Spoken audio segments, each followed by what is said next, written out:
Kabalo ka, sang sa Saudi Arabia, kuduwa lang ang amon to weather. Super hot and super cold. Pero, diri, masubra pa. Ti ato si Anson, gibakla niya ko bag-o nga heater kay ang duwa din namon ka tunggamay. Do hindi siya kampante kay ti dugay na to mo. Ti imbakla niya ko bag-o, ti may kay nakaabot kin deliver at tuging kwaya.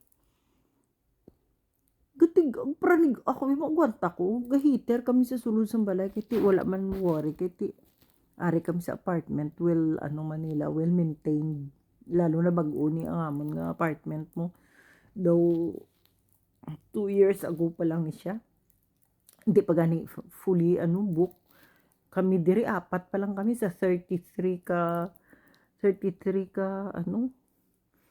ka apartment diri nga building namon.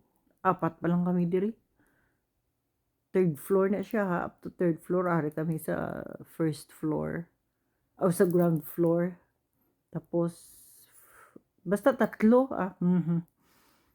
ano na ding tawag sa ilaya, ang ground floor, first floor, second floor sa amo na to. Pero ako naman niya first, second, third, basta mo na isa kabilugan diri sa dalom, apat kami.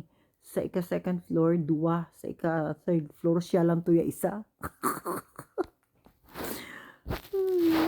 Di paranig magwanta ko ako diyan, di ko magwanta iya, wala ba ko nangayo sa iya, okay lang. Ara na sa gapus nga man sa gali.